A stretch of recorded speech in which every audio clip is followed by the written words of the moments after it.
지혜를 시작을 하면서 우선 삶을 살아가는 지혜에서 중요한 부분이 바로 삶의 우선순위를 어떻게 여기느냐, 이 부분이 굉장히 중요하다라고 이야기를 했습니다. 그러면서 그 삶의 우선순위에서의 첫 번째가 누구라고 했죠? 네, 하나님과의 관계. 그 하나님과의 관계가 제대로 정립되지 않으면 사실 나와의 관계부터 시작되는 남편, 자녀, 그 세상과의 관계가 바르게 세워질 수 없다라고까지 이야기를 드렸습니다. 오늘은 이제 두 번째 나 자신과의 관계인데, 다른 사람을 사랑하기 이전에 왜 나 자신을 사랑해야 하는지에 대한 부분들부터 한번 같이 이야기를 해보려고 합니다. 마태복음 22장에 보니까요, 한 율법사가 예수님께 와서 이렇게 질문을 합니다.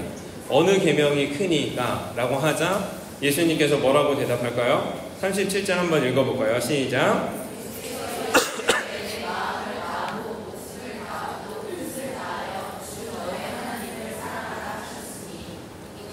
그리고 첫째 되는 계명은 짧게 말해서 하나님을 사랑하라, 이것이 첫 번째 계명이고, 두 번째 계명을 이렇게 이야기합니다. 같이 읽겠습니다. 시작.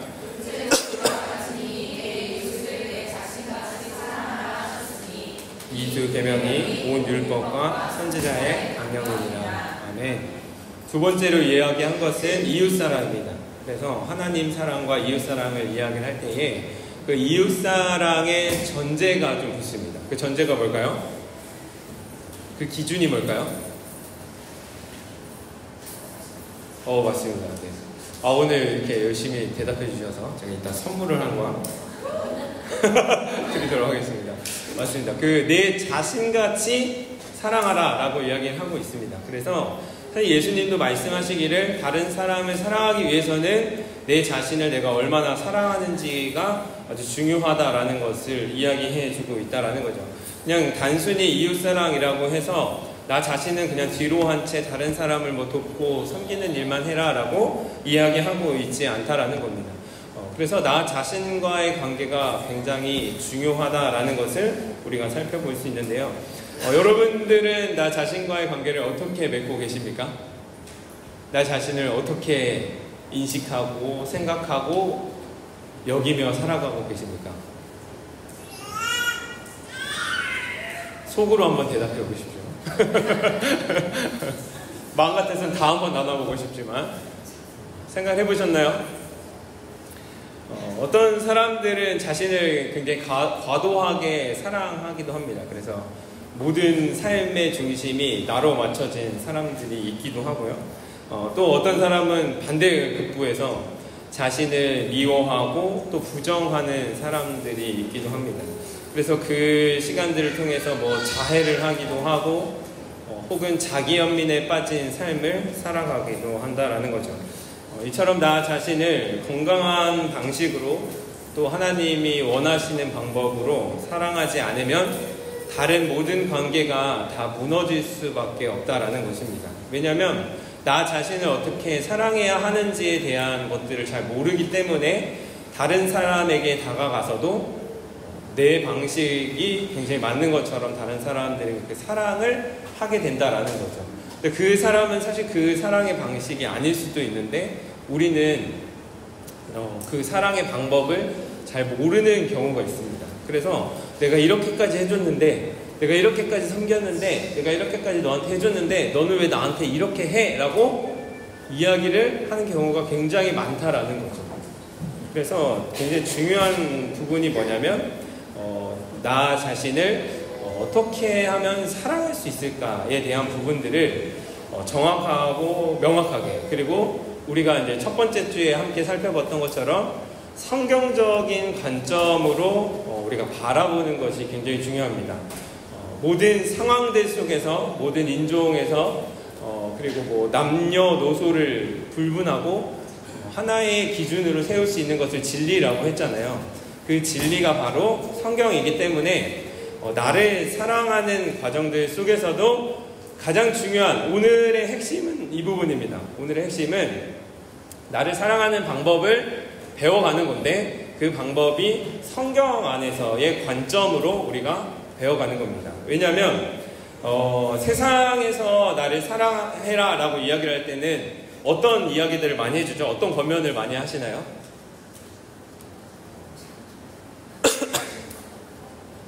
어떤 권면 하세요? 옆에 분들이 막 자신을 막 싫어하고 미워하고 힘들어해요. 뭐라고 하죠?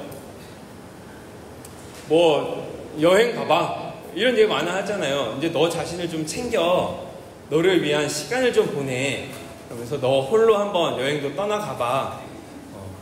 애들은 어디다 맡기고 한번 훌훌 떠나가. 뭐 이런 이야기들을 하기도 하고, 또 쇼핑해, 너 사고 싶은 거 다 사, 너 자신을 또 뭐 아름답게 꾸며야 될 거 아니야 하면서 쇼핑을 하라고도 하고, 먹방, 먹는 게 최고지, 먹으면 원래 스트레스 풀리고 하니까 너 자신을 먹는 것으로 사랑해 라고 이야기를 하기도 하고, 뭐 쾌락을 즐기라 라고 이야기를 하기도 하고요. 그 삶에서의 일탈에 대한 이야기들도 하고, 또 취미생활을 좀 해봐. 너가 지금 뭐 육아하고 일하는 데에 지금 함몰돼서 그래. 취미생활을 하고 눈을 좀 돌리면 너 자신을 좀 사랑할 수 있을 거야 라고 이야기를 하기도 합니다. 뭐 혼자만의 시간을 갖기도 하고, 또 요즘 많이 이제 얘기도 하죠. 운동도 좀 하고 밖에 나가서 이제 바람도 좀 쐬고, 그런 방법들로 우리 자신을 사랑해라 라고 이야기를 하고 있다라는 겁니다. 근데 이러한 관점들을 자세히 살펴보면 이 관점들은 굉장히 자기중심적이고 이기적인 모습들을 보여주고 있다라는 겁니다. 맞나요? 근데 우리 교회 안에서도 자신을 사랑해라 라고 이야기를 할 때에, 그리고 저는 제 자신을 좀 챙겨야겠습니다 라고 이야기를 할 때에 사실 이 카테고리와 범주 안에 다 들어가 있습니다. 저 사역 열심히 좀 했으니까 저 자신을 챙기기 위해 이번 주는 여행을 좀 다녀오겠습니다, 뭐 얘기를 한다던가, 우리 자신을 챙기고 사랑하는 방법에 대한 부분들을 이렇게 이야기를 하고 있지만 굉장히 자기중심적이고 이기적인 모습으로 그것들이 행하고 있다면, 사실 성경에서는 자기중심성을 계속해서 버리라라고 이야기를 하고 있거든요. 이게 뭐가 맞는 것인가 고민을 해봐야 한다라는 겁니다. 단순히 세상적인 관점에서 우리가 그냥 이야기를 하고 권면을 하고 나 자신을 그렇게 사랑하는 것이 아니라, 이것이 바른 방법인지에 대한 부분들을 고민해 보자라는 거죠. 그런데 성경이 전체적인 맥락에서 이야기를 하는 것은 하나님을 사랑해 가는 방법들, 내 자기 자신의 자아는 버리고 하나님을 의지하는 방법들에 대해서 지속적으로 이야기를 하고 있다라는 겁니다. 그래서 우리가 나 자신을 어떻게 사랑할 수 있을지에 대한 부분들을 고민을 할 때에는 성경적인 관점에서 어떤 부분이 제일 중요하냐면, 내가 누군지 아는 그 정체성을 명확하게 인식해가는 게 중요한데, 그 방법이 바로 하나님의 시선으로 우리를 바라보는 것입니다. 너무나 당연한 얘기인 것 같지만요, 나 자신을 사랑해라 라고 했을 때 내가 내 자신을 바라보는 것이 아니라 하나님이 나를 어떻게 바라보고 계시는지를 가지고 나를 사랑하라 라는 겁니다. 이해가 되셨나요? 하나님이 내 존재 자체를, 내 정체성을 어떻게 생각하시고 여기시는지를 기억하는 것입니다. 그것이 아니면요, 내가 잘하면 잘났고 못하면 못난 것으로 나를 인식할 수밖에 없다니까요. 뭐 세상에서 잘나가면은 잘나가는 여성으로 나를 인식하고, 잘나가는 여성이다가도 애 낳고 집에서 애 키우고 있으면 자기 자신에 대한 정체성과 자신이 뭐라고 평가하나요? 내가 이거 하려고 여기 있나? 라는 생각을 하게 된다라는 거죠.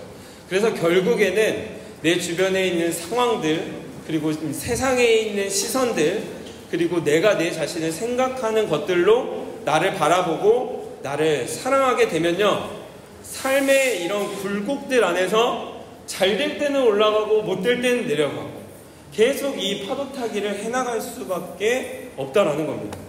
돈이 없으면 찌질하게 살아가는 것 같고, 돈이 많으면 뭔가 좀 된 것처럼 살아가게 되는 세상의 원리와 기준 속에 살아가게 된다라는 겁니다. 여행을 가더라도요, 여행 갔다 오라고 해서 나를 사랑하는 방법으로 여행을 갔는데 돈이 없어.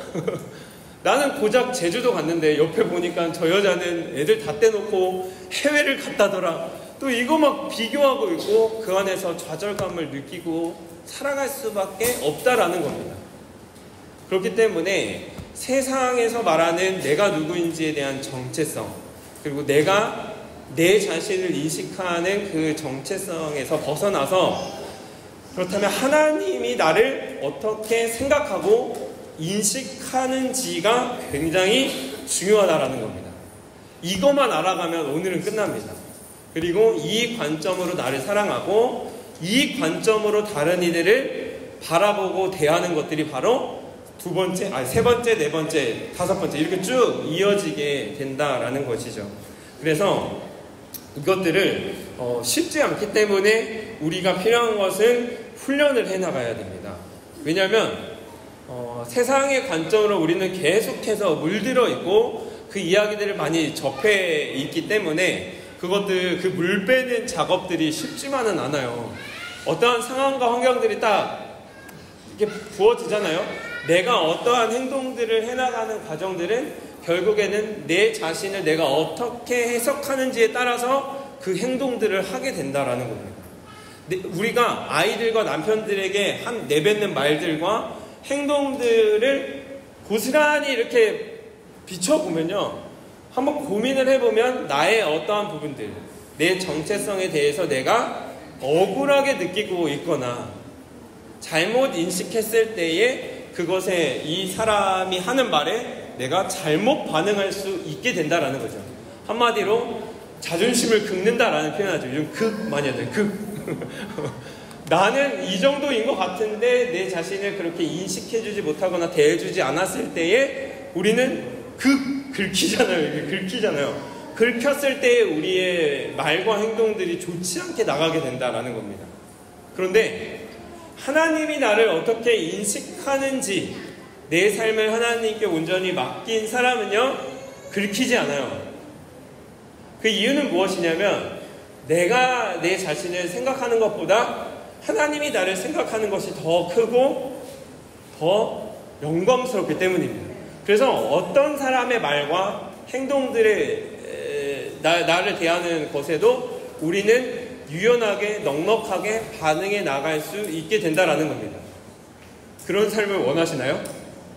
저는 그런 삶을 좀 살고 싶어요.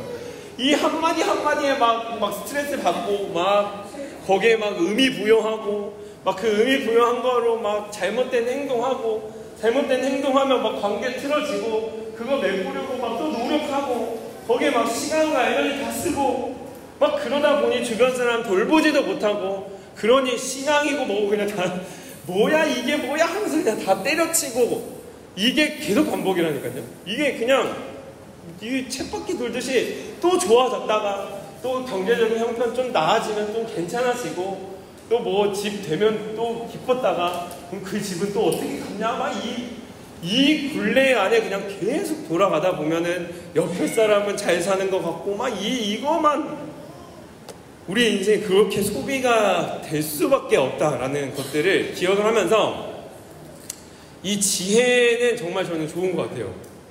이 인사이트가 있어요. 이 지혜를 그래서 매일매일 묵상하는 것들이 힘드시더라도 쭉 꾸준히 해나가시는 것들을 정말 추천을 해드립니다. 그래서 우리의 시선이 아닌 하나님의 시선으로 나를 어떻게 바라보시는지를 계속해서 묵상을 해 나가는 거죠. 그렇기 때문에 성경 말씀을 매일매일 묵상을 하라라는 이유는 무엇이냐면 뭘까요? 결국에 하나님의 관점으로 나를 매일매일 바라봐라 라고 이야기를 하고 있는 거예요. 그냥 어떤 이거 하면은 용돈 더 주고 이 정도의 개념이 아니라요. 하나님이 나를 어떻게 인식하고 바라보시는지를 말씀을 통해서 계속해서 이해하지 않으면요, 성경 말씀으로 하나님이 나에게 말씀해주지 않으면 우리가 듣는 모든 정보는 다 뭘까요? 다 세상적 관점이에요. 그 세상적 관점으로 있는 사람 좋고 없는 사람 나쁜, 이 이야기들만 지속적으로 듣습니다. 이 엄마들 만나서 하는 얘기가 다 그런 얘기잖아요. 이게 나쁘다라는 게 아니라요, 관점이 정확해야 한다라는 겁니다. 하는 얘기들의 대부분이 좋고 나쁨을 한번 따져본다면요, 무엇을 우리가 기준으로 여기며 살아가야 할지에 대한 부분들을 함께 고민해 보자라는 거죠. 그렇다면 성경 안에서 인간을 처음 만드셨을 때에 인간을 어떻게 생각하시고 여기셨는지에 대한 것들로 시작을 해보도록 하겠습니다. 같이 함께 창세기 1장 27절을 같이 읽도록 하겠습니다. 시작!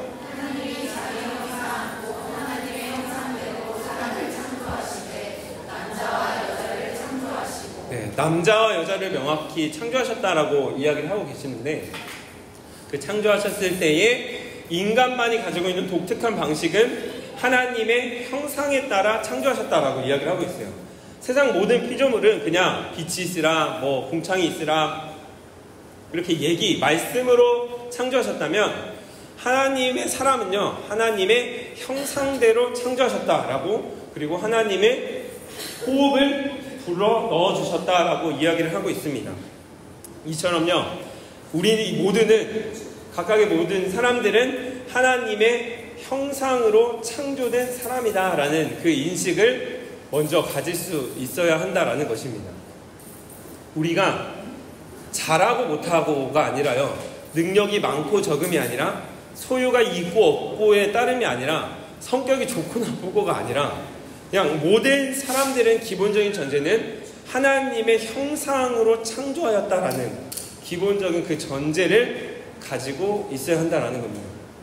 옆에 분들이 존귀한 이유도 무엇이냐면, 이쁘기 때문에, 잘생겼기 때문에가 아니라 하나님의 형상으로 창조되어진 피조물이기 때문입니다.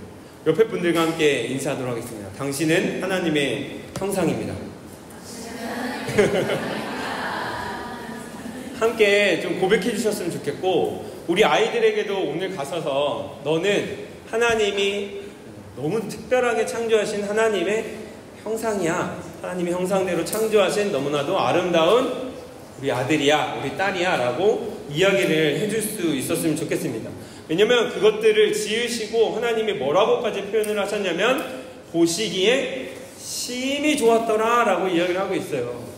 너무 아름답구나, 너무 완벽하구나, 여기서 심히 좋았더라 라는 그 표현이 토브, 좋았다, 최상급의 표현이에요. 거기 앞에 심히까지 붙었기 때문에 인간을 보신 하나님의 시선과 그 관점은 무엇이냐면, 내가 보기에 심히 좋았다라고 이야기를 하고 있다라는 것이죠.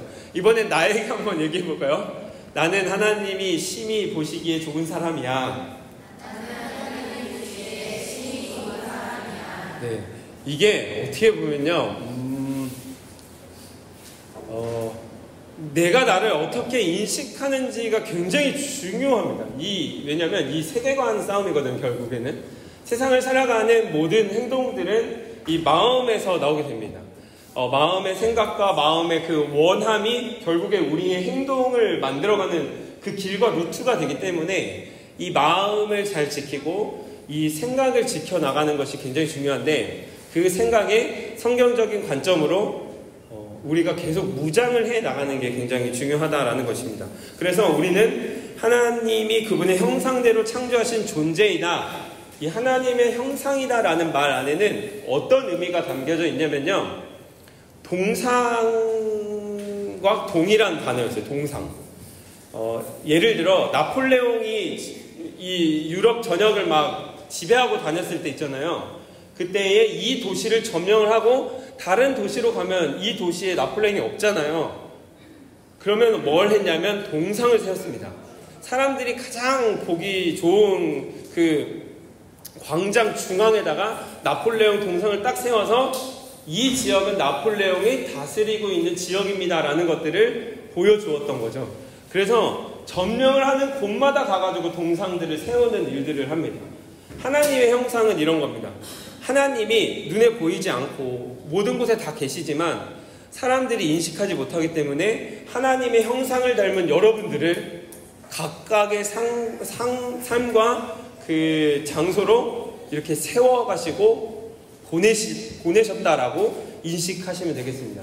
그때 하나님은 그냥 여러분들을 보낸 게 아니라, 놀라운 사실은 하나님의 능력과 하나님의 지혜와 하나님의 선함과 하나님의 아름다움을 여러분들에게 허락해 주셨다라는 겁니다. 믿으시나요? 여러분들 안에는요, 그만큼의 잠재력이 있다라는 겁니다. 그것은 여러분들이 대단하기 때문에가 아니에요. 하나님이 그것들을 허락해 주셨다라는 것이 중요한 포인트입니다. 그래서 우리가 우리 자신을 인식할 때에도 하나님이 그것들을 허락해 주셨다라는 사실을 이해하고 인식하고, 우리 자녀들을 대할 때, 남편들을 대할 때에도 하나님의 형상에 따라 하나님의 능력과 하나님의 지혜와 하나님의 선함과 영광스러움을 그 사람에게 허락하셨다라는 것들을 인정하면서 그 사람을 대해가는 게 굉장히 중요하다라는 것이죠.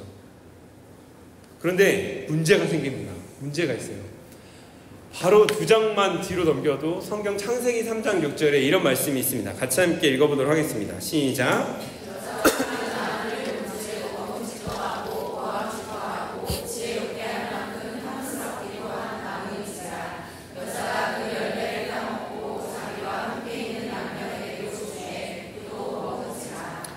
그것은 무엇이냐면 죄를 지은 것입니다. 죄라는 것은 다른 것이 아니라 하나님이 정해놓으신 기준을 벗어난 것을 죄라고 합니다. 그 이유는 무엇이냐면 우리 마음속에 있는 교만함이겠죠. 내가 하나님이 되고자 하는 마음. 하나님이 분명 명령을 하셨는데 그 명령을 어긴 것은 내가 하나님이 되고자 하는 마음이 모든 것이 다 죄입니다. 그래서 이 죄로 인하여 우리의 존재 자체에 스크래치가 나게 된 거예요. 바로 타락한 존재가 된 것입니다. 이 타락한 존재가 됨으로써 우리에게 주어진 형벌은 무엇일까요? 네? 단절이죠. 맞아요. 하나님과 단절, 에덴 동산에서 쫓겨남, 그 단절로 인하여 하나님의 그 선함과 영광스러움에 대한 것들이 어느 일정 부분 뭉개지고 무너지고 틀어지게 되었다라는 겁니다. 그래서 우리 자신에 대한 인식마저도 변화하기 시작한 거예요. 바로 드러난 한 가지 사건이 무엇이냐면 가인과 아벨 사건. 가인과 아벨이 함께 제사를 드리는데 가인의 제사를 받아주지 않자 마음에 분이 생겨 동생을 죽이는 사건이 바로 일어나게 됩니다. 죄의 영향력이에요. 그것은 자기 자신을 정확히 인식하지 못하자 그 옆에 있는 사람을 죽이게 되는 그런 일들이 일어나게 되었다라는 것입니다. 그래서 이 타락한 존재로 우리는 살아가게 되면서 우리의 인식도 변화가 생기게 된 거고, 그리고 우리의 행동에도 변화가 일어나게 되었다라는 것입니다. 그래서 그 일들을 위해 누가 이 땅에 오셨냐면 예수 그리스도께서 이 땅에 오신 것입니다. 예수 그리스도께서 이 땅에 오셔서 하신 일, 특별히 공생의 생활을 하시고 십자가에 달려 죽으신 일들을 통해 이루신 일들은요, 단순히 우리가 죽으면 천국에 간다 개념이 아니다라는 것을 이야기해드리고 싶습니다.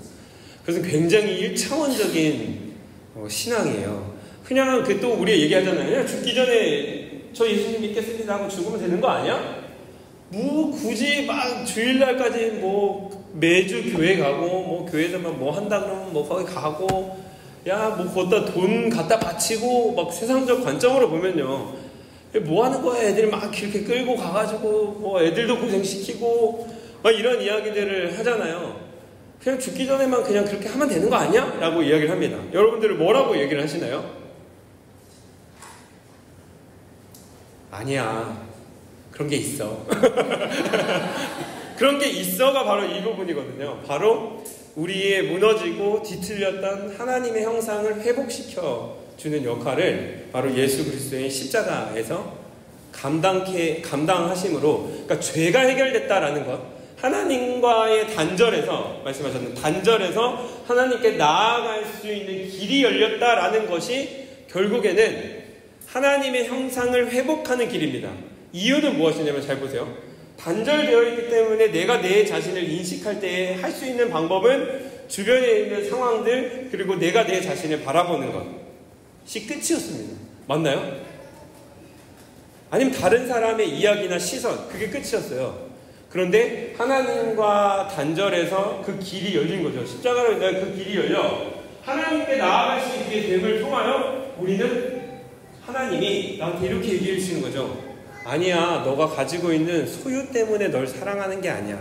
나는 너의 모습 그대로를 사랑해라고 이야기를 해주시면서, 오, 이건 뭐야? 완전히 새로운 관점, 하나님의 형상으로서의 관점들이 회복되어져 갈 수 있다라는 것입니다. 그렇기 때문에 교만함에 빠질 필요도 없어요. 뭐 좀 잘 되고 잘나서 교만함에 빠질 필요도 없고 좌절할 필요도 없고, 많은 사람들이 자기 연민에 빠져 있거든요. 자기 연민에 빠질 필요도 없다라는 겁니다. 나눌 수 있는 삶을 살아갈 수 있고 주변 삶을 돌아볼 수 있는 넉넉함이 생겨나갈 수 있게 된다라는 것이죠. 그래서 결국에는 하나님이 우리에게 허락해 주신 그 회복의 그 은혜를 경험할 수 있는 것, 그것이 바로 십자가의 능력입니다. 그것을 다른 말로 어떻게 표현할 수 있냐면, 천국을 이 땅 가운데서 맛보며 살아갈 수 있다라고까지 표현을 할 수 있는 거죠. 나는 예수님을 믿으면서 상황이 너무 지옥 같은데, 이 지옥 같은 상황 속에서 나는 천국을 맛보며 살아갈 수 있어 라고 얘기할 수 있는 것, 이것이 신앙의 진수입니다. 신앙은요, 우리가 믿는 바, 기독교가 주장하고 있는 바는 무엇이냐면, 좋지 않은 상황에 내가 100번 기도하고 1000번 기도하고 돈 100만원 1000만원 들여서 기도하면 이 기도 제목이 이루어진다, 이 정도 차원을 얘기하고 있는 게 아니에요. 그런 거를 원하시면은 불교 가세요.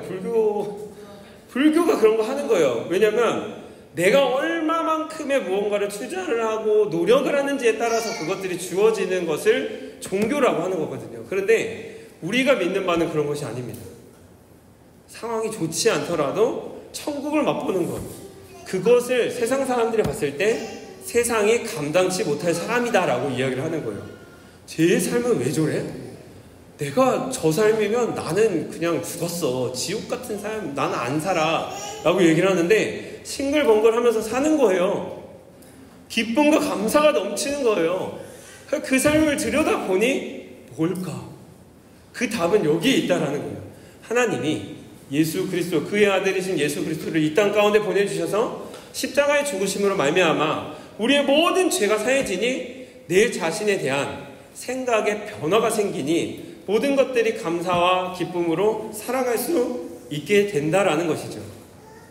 그래서 에베소서 1장 7절에 보니까요, 우리는 그리스도 안에서 은혜의 풍성함을 따라 그의 피로 말미암아 속량, 곧 죄사함을 얻었다. 그 속량이라는 이 단어는요, 당시에 노예들로 있었던 사람에게 돈을 지불해서 그 사람의 신분을 바꿔준 겁니다. 너 이제 노예 아니야? 라고 이야기를 해준 거예요. 그 단어가 바로 속량이거든요. 예수 그리스도의 십자가의 의미는 무엇이냐면, 이 세상 가운데 노예로 살아갔던, 그 세상의 논리와 사고들에서 노예로 살아갔던 우리들을 예수 그리스도의 십자가의 값을 지불하고 완전히 다른 삶을 살아갈 수 있도록 허락해 주셨다라는 것, 이것이 그 은혜입니다. 그렇기 때문에 여러분들은 하나님 앞에서 정말 아름다운 보석 같은 분이십니다. 믿으십니까? 우리 옆에 있는 분들에게 한 번만 더 인사하겠습니다. 당신은 하나님의 아름다운 보석입니다.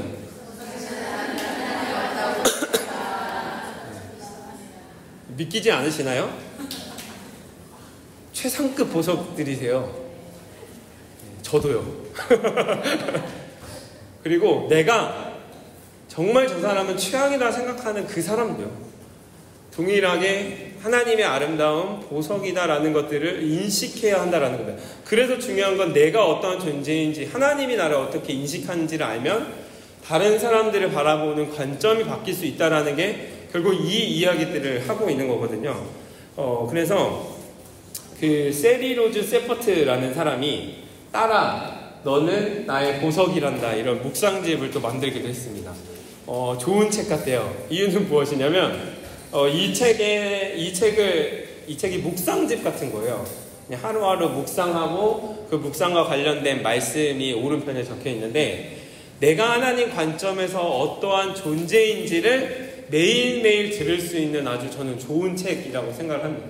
1장에 보면은 나의 보석 내 따라 내가 너를 선택했다, 하나님의 선택에 대한 이야기들을 하면서 땅의 기초가 세워지기도 전에 내가 너를 나의 공주로 선택했다. 듣기만 해도 기쁘지 않나요?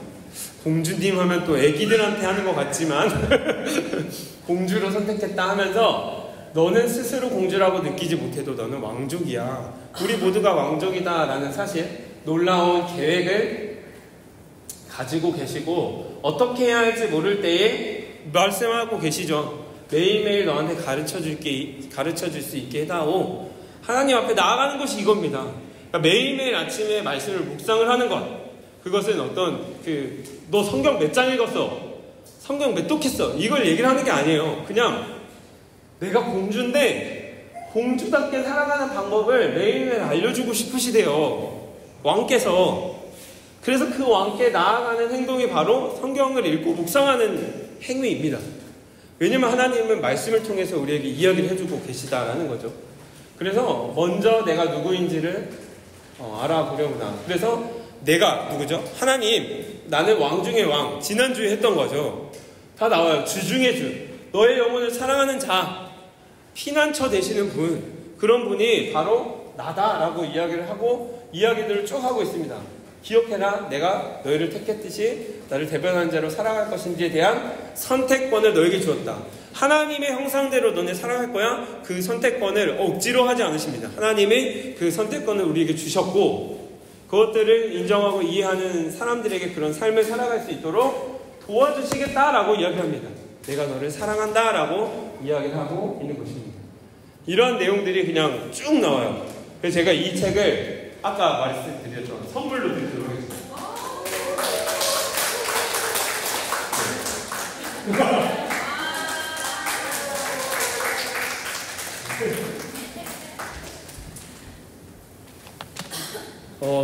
혹시 관심 있는 분들은 구매를 하셔가지고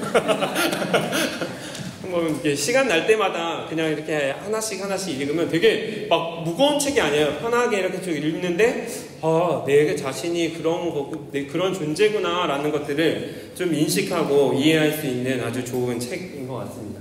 그래서 성경 안에서도 계속해서 우리 존재에 대해서 이야기를 하고 있습니다. 너희는 하나님의 택하신 족속이다 라고도 얘기하고 있고요. 왕 같은 제사장, 왕이기도 하고 제사장이기도 하다. 아까 말했던 공주이고 왕족이다 라고 이야기를 하고 있고요. 거룩한 나라이고 그의 소유된 백성이다 라고 이야기를 하고 있다라는 것이죠. 그의 소유된 백성이다 라는 것은 하나님이 소유한 모든 것들을 누릴 수 있다라는 거죠. 대한민국 백성이면 그 국가에서 제공하는 것들을 우리가 누릴 수 있는 것처럼요. 하나님의 소유된 백성으로서 하나님의 것들을 우리는 마음껏 누리고 사용할 수 있는 사람으로서 우리를 선택하셨다라는 것을 우리는 기억할 수 있어야 한다라는 것이죠. 그래서 우리는 보석과 같이 존귀한 존재다라는 이 기본적인 전제를 가지고 살아가신다면 이 사도 바울이 에베소서에서 찬송하리로다 라고 하면서 불렀던 그 찬송의 진정한 고백을 우리의 삶 가운데도 해나갈 수 있게 된다라는 것입니다.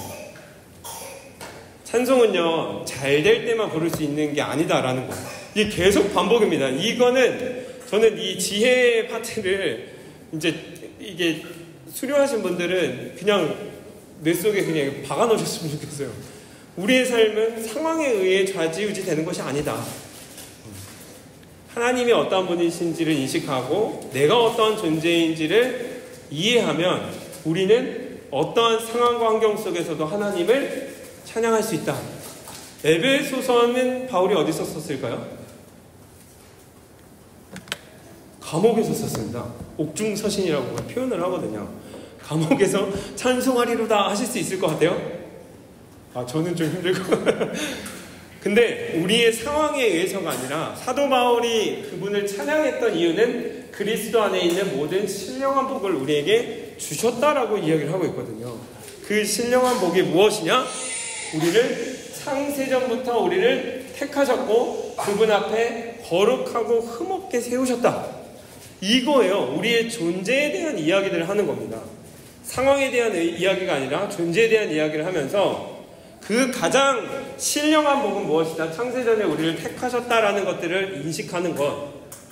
나를 향한 하나님의 아름다운 계획이 있다라는 것을 이해하고 하루하루를 살아가는 것. 견뎌내는 것, 훈련해 가는 것, 그것이 가장 복이다. 여러분들은 그렇기 때문에 어떠한 복을 우리 자녀들에게, 또 남편에게, 주변에 있는 사람들에게 전해주고 싶으신가요?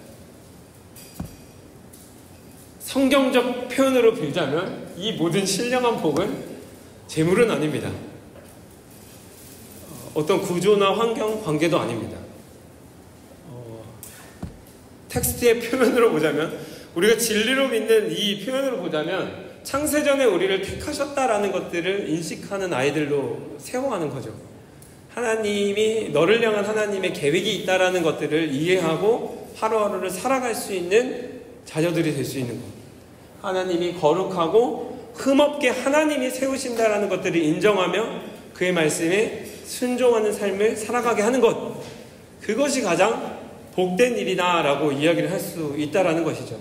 무엇을 물려줄 수 있을지, 무엇을 전해줄 수 있을지에 대한 고민이 바뀌게 된다라는 것이죠.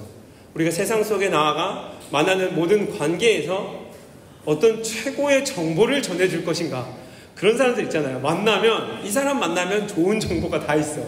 만나고 싶고 대화도 하고 싶고 계속 얘기하다 보면은 좋은 얘기들 많이 해주니까 그런 사람이 될 것인지, 그 과정들 속에서 정말 이 신령한 복, 가치를 전해줄 수 있는 사람으로서 내가 할 수 있는 최선으로 한마디를 하든, 말을 못하면 뭐 글을 쓰든, 뭐 텍스트를 하든, 표정으로 하든, 섬김으로 표현을 하든, 그 이 신령한 복이 어떻게 전해질 수 있을지에 대한 고민을 하다 보면요, 우리가 삶을 살아가는 의미가 발견될 수 있다는 겁니다. 그래서 중요한 것은 무엇을 하는 것이 아니에요. 나는 원래는 이런 일을 했는데 지금은 뭐 이런 것 때문에 이걸 못해서 지금 제 정체성이 이런 겁니다. 나는 왜 이러고 있나? 가 아니라요, 내가 무언가를 해왔던 것이 내 정체성을 만들어가는 게 아니다라는 것을 이제는 인식하셔야 된다라는 겁니다. 이거를 또 하게 되면 내 정체성이 그럼 뭐 바르게 세워지나요? 바르게 세워지던가요? 아니거든요. 무너지는 일들이 정말 다반수입니다. 그 안에서도 내가 뭐 하고 있는 건가 싶은 생각들이 들 때가 많다라는 거죠. 내가 무언가를 해나가는 것으로 내 정체성을 인식하는 것에서 우리는 벗어날 수 있어야 돼요.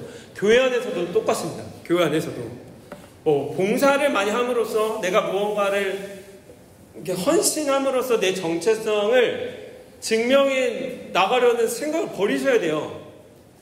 그냥 어디에 소속돼서 쓰레기 하나 줍더라도, 정말 누군가에게 아름다운 표정 하나를 전달해 주더라도 그 사람이 할 수 있는 역할들을 해나가는 겁니다. 어디 이렇게 갔는데 그냥 뭐 시키지도 않고 막 이러면 또 기분 나쁘거든요. 근데 그게 아니에요. 그냥 우리의 삶에서는 이제는 내가 무언가를 하고 안 하고 때문에 내 정체성이 이 사람은 뭐 없어서는 안 될 사람, 뭐 이렇게 얘기하면은 저 말고 저 사람 시키세요. 저 사람 잘하잖아요. 뭐 그런 얘기들을 계속 하게 된다라는 거죠. 근데 우리의 삶에서의 바른 방향과 정체성은 내가 무언가를 잘하기 때문에, 못하기 때문에 또 무너지, 이런 게 아니다라는 거예요. 그냥 하나님이 우리를 택하셨다. 우리를 향한 하나님의 놀라운 계획이 있으시다.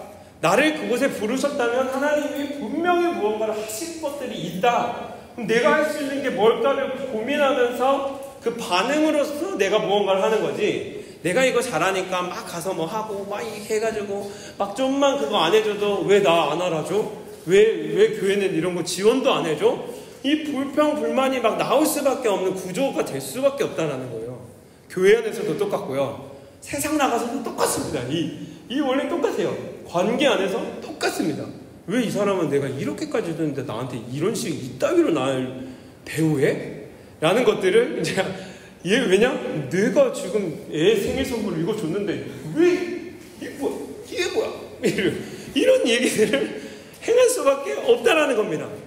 거기에 우리가 함몰될 필요가 없어요. 솔직히 말해서 그거를 뭐 5,000원짜리 받느니 10,000원짜리 받느니 사실 그건 의미가 없거든요. 애의 삶에 뭐 엄청난 영향이 있는 것 같지 않거든요. 제가 봤을 때는 없거든요.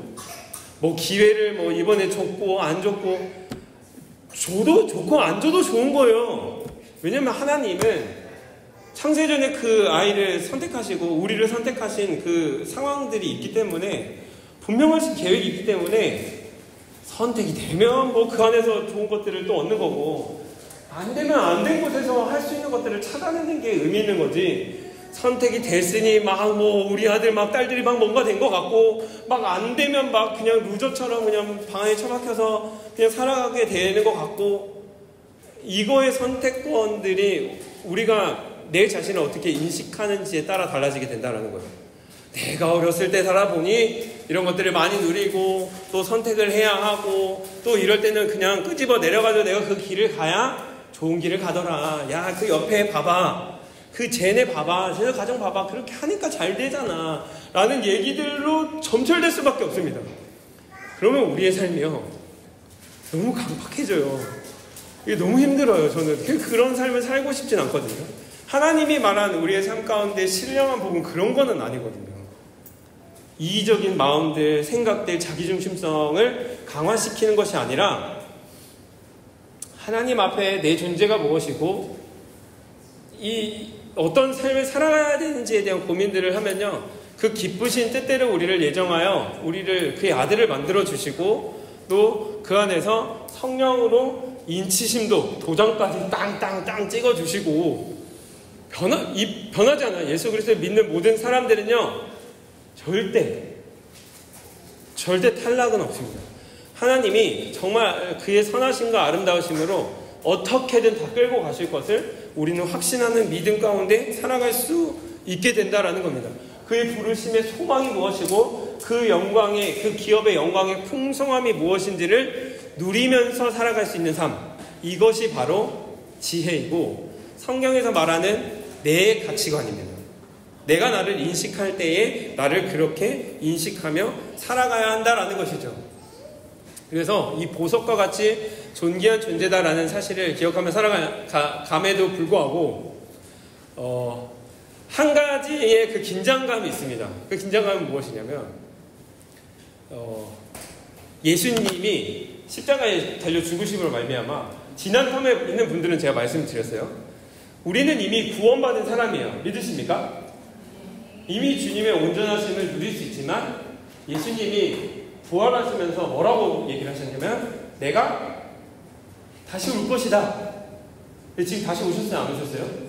안 오셨어요. 그 다시 오심을 통해 우리는 완전함으로 나아가는 새하늘 새 땅, 그리고 우리의 존재는 완벽하게 바뀌게 됩니다. 완벽하게 하나님과 동행하여 그분과 누릴 수 있는 그 최상의 것들을 우리는 얻을 수 있는데, 우리는 지금 그 중간 어딘가에 있는 거예요. 이미 십자가에서 그 우리의 모든 죄를 해결해 주셨지만 아직 완전함이 없기 때문에, 우리 마음속에 우리가 살아가는 사회 속에는 이 두 가지가 같이 존재한다는 거예요. 하나님의 형상을 지닌 부분도 있지만 내 모습을 보면 타락한 모습들도 가지고 있다라는 거예요. 그냥 마냥 당신은 하나님의 뭐 보석들입니다 라고 하기에는 우리가 우리 모습을 알잖아요. 아닌데? 아닌 부분들도 있는데, 그게 결국 이 얘기를 하는 겁니다. 이렇게 생각하시면 돼요. 하나님의 관점에서는 여러분들은 보석과 같은 존재가 많습니다. 왜냐하면 하나님은 시간을 초월하시는 분이기 때문이에요. 우리는 과거, 현재, 미래를 살아가잖아요. 현재와 뭐 과거를 생각하고 미래를 보면서 나아가지만, 하나님은 이런 시간적 관점이 없이 그냥 이렇게 위에 떠 계시는 분이다라고 생각하시면 돼요. 어떤지는 몰라요. 우리 인간은 그것들을 알 수 없거든요. 시간을 초월한다는 개념을 아예 모르니까. 그래서 우리 존재 자체는 이미 하나님 앞에는 보석과 같은 존재입니다. 믿으시나요? 예수 그리스도가 오시는 것을 우리의 타임라인으로 보면 미래지만, 하나님 편에서는 현재라니까요. 하루가 천년 같다라는 표현, 천년이 하루 같다는 표현이 우리의 측에서는 이해가 안 되지만 하나님 측에서는 이해가 되는 것처럼, 하나님 편에서는 우리 모두는 보석과 같은 존재다라는 것들을 이야기하고 계신다는 거예요. 그거에 대한 의심을 하시면 안 됩니다. 그러니까 하셔도 되는데, 하나님 편에서의 시선은 그렇다라는 것에 대해서는 의심을 하시면 안 됩니다. 내 자신을 내가 봤을 때는 의심할 수도 있겠지만 이건 왜냐면 성경적인 개념이거든요. 그런데 우리가 삶을 살아갈 때는 이 두 개가 병행된다라는 것. 이게 이 긴장감의 요소거든요. 로마서 안에서는 이 육신의 법과 생명의 법이 싸우고 있다라고 이렇게 표현을 한 거예요. 그래서 우리가 연습해야 하는 그 한 가지는 무엇이냐면 이 타락한 존재로서의 내 삶에서의 경계선을 잘 만들어주는 것이고요. 하나님의 형상을 지닌 부분에서는 내가 가진 은사와 재능들을 잘 발휘하는 것. 그래서 오늘 우리가 5일 동안 읽었던 내용들에 뭐가 있었죠? 하나님의 은사와 건강한 경계에 대한 부분들이 쭉 나왔습니다. 기억하시나요? 3일차가 아마 하나님의 은사였고 4일차, 5일차가 건강한 경계였는데 그렇기 때문에 이 두 가지가 되게 중요합니다. 이제 이야기를 하고 마무리를 하려고 하는데 우리가 그렇기 때문에 바른 내 자신에 대한 인식을 할 때에 하나님이 나를 어떻게 인식하는지가 가장 중요하다고 했죠.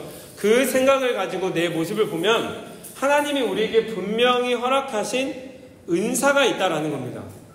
은사는 어려운 단어가 아니에요. 그냥 영어로 기프트라고 생각을 하시면 됩니다. 선물, 거저 주신 것이 바로 은사입니다. 여러분들은 어떤 은사를 갖고 계시나요? 각자가 다 다를 겁니다. 그런데 성경적 표현을 빌리자면 모든 사람에게 은사를 주셨다라고 얘기를 하고 있습니다. 한 명도 예외 없이. 저는 은사가 없는데요. 은사가 있으세요.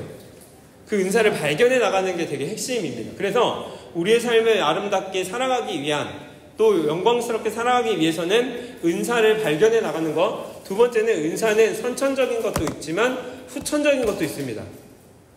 그래서 우리가 은사가 개발되어지는 것이 있고 나는 이 부분에 대해서 인식하지 못했는데 이렇게 살아가다 보니 막 이렇게 되네? 하는 부분들이 있어요. 하나님이 분명 허락하신 그 두 가지가 병행이 되거든요. 그래서 그것들을 서로가 발견해 가시고 조모임 하실 때도 좀 이게 유심히 보시면서 자매님은 이게 은사신 것 같아요 라는 걸 좀 많이 표현을 해주세요. 에? 제가요? 막 이렇게.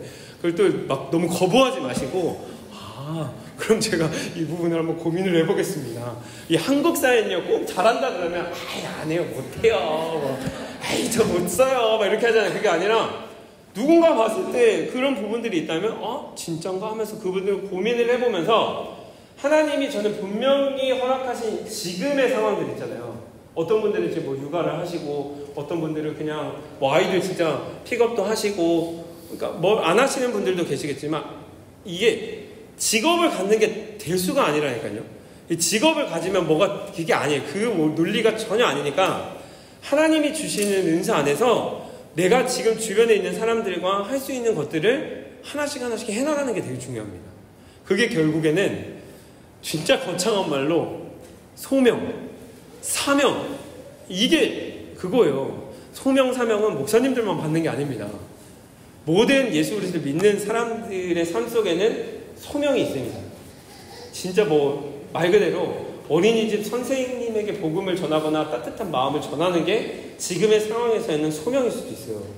그래서 제가 생각하는 은사는 시간 이런 것도 소명, 이것이 은사예요. 이거 지금 시간 많으신 분들 은사를 잘 누리셨으면 좋겠습니다. 그냥 지나가는 게 아니라 주신 은사들을 어떻게 하면 잘 누릴 수 있을까? 재물이 많으신 분들 계십니까? 저는 은사라고 생각합니다. 어떻게 나눌 수 있을지에 대한 고민들, 그 시선들, 그 방향성들을 알려달라고 고민을 해나가셨으면 좋겠고, 가르침부터 시작해서 성경적인 나오는 다른 사람들을 세워지는 은사, 마더와이즈도 카톡방 보면요, 저는 생일 축하합니다 이렇게 한 줄 올리거든요. 어떤 분은 5줄, 10줄을 올리세요. 기쁘거든요. 좋거든요. 그렇게 잘하시는 분들이 또 계시면 그런 은사들을 또 마음껏 활용하시고 하다 보면요, 이 하나님이 우리를 향한 하나님의 그 하나님의 형상들이 어떻게 이렇게 흘러가고 있는지에 대한 방향성을 보면요, 그 안에서 우리의 정체성이 더 확실시 되어지는 것들을 발견할 수 있게 된다라는 겁니다. 그리고 그 방향성을 가지고 봉사도 하시고 이렇게 하는 겁니다. 교회는 사람이 없어서 봉사자들을 못 뽑기도 하죠. 네. 하나님의 일은 사람이 없다고 안 되진 않지만 사람이 없기도 해요. 그래서 할 수 있는 모습과 방향들 안에서 봉사에 대한 것들을 누가 권면을 하셨을 때 저 못해요. 이거는 잘 생각해 보시면 굉장히 교만한 표현입니다. 왜일까요? 아니 앞에 제가 계속 얘기했잖아요. 다 보석과 같은 존재고 하나님이 능력 주시고 흠없이 세우시고 거룩하게 하시며 그 모든 하나님의 놀라운 영광과 지혜들을 다 허락해 주신다고 했는데 못하는 게 어디 있어요? 다 할 수 있어요. 저 성가대 지휘시키잖아요? 저 해요. 저 합니다. 어떻게 해서든 해요. 뭐 못하면 자르겠죠. 뭐 자르면 자른 대로 자르면 또 다른 데 가서 하면 되죠. 이런 생각과 인식들을 왜냐면 이게 뭐 교회가 막 또 막 진짜 막 목사님들이 이제 작업 들어가네 9월 10월 됐으니까 이제 아시죠? 10월달 11월달에네 제가 전화하면 서로가 안 받는 하시는 분은 제가 전화하면 안 받는 그 과정들이 아니라 그냥 저는 하나님이 주시는 그 선물들을 잘 개발해 나갈 수 있는 그 위치들도 잘 이렇게 나가셨으면 좋겠고 마더와이즈도 많이 오십시오. 네. 두 번째는 이 경계를 잘 맺어가는 게 되게 중요합니다. 그래도 모든 게 그냥 다 신앙은요, 좋은 게 좋은 거다는 신앙적인 관점은 아니에요. 만약에 우리가 완전하고 완벽한 형태면 좋은 게 좋은 거예요. 근데 우리는 타락한 존재로서 살아가는 부분들이 있기 때문에 건강하고 명확한 경계가 필요합니다. 자녀들 동일해요. 자녀들은 경계가 필요합니다. 무조건 오냐오냐 모든 것들을 다 해주면 안 되는 이유는 거기 있어요. 타락한 존재이기 때문입니다. 애들 정말 영악해요. 아시죠? 그런 부분들을 명확하게 남편 무조건 다 그냥 다 해드리고 추앙하면 안 됩니다. 안 돼요. 남자들 그렇게 하면 안 돼요. 건강한 경계를 부부 사이에서도 만들어가는 게 굉장히 중요하다. 그래서 연습은 나부터 시작해야 돼요. 이 건강한 경계는 나부터 시작을 해서 두 가지예요. 못하고 있다면 경계 안으로 들어갈 수 있는 물타기를 만드는 것과 너무 뻘쳐나가고 있으면 그 경계를 둘러싸서 막는 겁니다. 이해가 되셨나요? 내가 혼자 말씀 묵상 안 돼. 그럼 어떻게 해야 돼? 경계 안으로 들어가야 돼요. 마더와이즈 잘 오셨어요. 이게 경계예요. 건강한 경계 안에서 나는 하고 싶지 않지만 집에서 이거 지혜책 읽으라면 읽으실 거예요? 아무도 안 읽을걸요? 근데 어쨌든 우리가 하자고 하고 조언들 막 올리고 막 조장님이 막 같이 막 해가지고 그렇게 열심히 헌신해주고 노력하니까 이 안에 들어온 거거든요. 그렇게 하면서 깨달음이 있고 이렇게 그러면 살아가야겠구나라는 것들을 알게 되는 거거든요. 내 자신이 이런 존재구나라는 것들을 인식하는 거거든요. 그런 경계 안으로 들어가는 건 굉장히 중요합니다. 교회에서 그래서 행사를 하는 거예요. 교회가 뭐 시간이 많고 돈이 많아서 뭔가를 하는 것이 아니라 건강한 경계를 만들어 드리고 다양한 사람들이 함께 어울리며 어떤 사람들에게 필요한 무언가를 해드리기 위해서 뭐 성경학교도 하고 뭐 이웃마을 가족 수련회도 하고 뭐 이런 마더와이즈도 하고 어와나도 하고 뭐 이렇게 하는 겁니다. 그래서 그 경계 안으로 좀 어색하고 힘들더라도 들어오는 훈련들을 하잖아요. 그러면 지난주에 저희 반 굉장히 내성적인 분 한 분이 제자반 때문에 어쩔 수 없이 홍천 가고 막 제가 막 전화해가지고 가족 수련회 갔었거든요. 뭐라고 표현을 했냐면 그냥 억지로라도 탑승을 하니까 은혜가 있었다. 이 표현을 딱 하는데 이겁니다. 그냥 그 탑승만 하시면 돼요. 그럼 버스는 저희가 운행해드립니다. 알아서 운행해드립니다. 그 이웃마을 수련회가 10월 31일 11월 1일에 있습니다. 다른 마을 분들 오셔도 됩니다. 이 마더와이즈 분들 다 환영을 하니까 그 건강한 경계 안으로 들어오는 훈련들을 하셔야 돼요. 이거는 반대의 급부입니다. 반대의 급부는 뭐냐면 그럴 때는 좀 끊어낼 것들을 끊어낼 수 있는 용기도 필요해요. 애들 학원 솔직히 말해서 한 번은 안 가도 돼요. 아닌가요? 안 가도 돼요. 제가 해보니까 안 가도 돼요. 그러니까 이런 일들을 위해서 건강한 경계 안으로 들어가기 위한 과정들에서는 좀 과감하게 포기할 것들을 포기하고 관계적인 것도 우리가 사실은 내 자신을 갉아먹는 모임들은 끊어내셔야 됩니다. 내가 이 모임에 가서 어떤 정보 좀 얻겠다고 들어가 있는 모임들 과감하게 끊어내셔야 돼요. 왜냐하면 그 모임 안에서는 계속 내 자신을 세상적 관점으로 바라보게끔 유도하고 있거든요. 내가 그 사람들 변화시키기 위해 가는 거 아니면 나오셔야 됩니다. 내가 훈련이 되어 다시금 들어가셔야겠죠. 영파송. 내가 이들을 다른 방향으로 이끌리라 하시면 들어가시면 됩니다. 맘카페 뭐 요즘 잘 아시는 거 다 나와요. 그리고 뭐 인스타 막 정보 얻을 수 있는 거 그냥 다 끊어내십시오. 왜냐면 그거 계속 보고 있으면요 도태되는 것 같아요. 그리고 나는 애들한테 뭐 안 해주는 것 같고, 나는 내 삶을 막 안 살아가는 것 같고, 여행 인스타 보면은 저도 막 나만 여행 못 가나? 막 이런 생각들 막 들고 막 이런 것들을 이제 건강한 경계예요. 내가 할 수 있는 막 영향이 안 좋다 하면 끊어내고, 좋은 영향력이 있는 뭐 유튜브들, 인스타들을 이제 구독도 누르시고 하셔야 되는 것들을 이제 연습을 해야 애들한테도 이제 훈련을 할 수 있습니다. 남편한테도. 무엇을 구독하고 무엇을 팔로우 하는지가 우리의 마음의 방향성이라고까지 표현을 하거든요. 그래서 그 부분들을 건강한 경계를 만들어가는 것은 굉장히 중요하다라는 이 부분들을 이야기를 하면서 나 자신과의 관계는 이런 부분들을 어떻게 우리가 첫 번째는 인식이에요. 인식. 하나님이 나를 어떻게 생각하시는지 인식. 근데 인식으로는 끝나지 않습니다. 알아요, 목사님. 저 그런 사람인 거 알아요. 그렇기 때문에 기도의 훈련이 필요해요. 내 마음으로, 머리에 있던 거를 마음으로 이렇게 내리는 그 훈련이 결국 기도거든요. 기도를 통해서 훈련을 하고 삶을 살아낼 수 있는 공동체.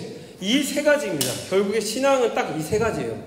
그러니까 말씀을 묵상하고 기도하는 훈련을 통해 공동체 안에서 살아내는 것. 그 구조들을 건강하게 만들어가는 것. 그래서 홀로 신앙생활을 하시면 안 됩니다. 다른 방향으로 갈 수도 있어요. 잘못된 방향으로 이해하고 인식해서 마음으로 가면 또 다른 방향이 되거든요. 공동체 안에서 건강하게 그것들을 해나가는 것들을 훈련해 나가는 이러한 삶을 여러분들이 잘 살아내셨으면 좋겠습니다.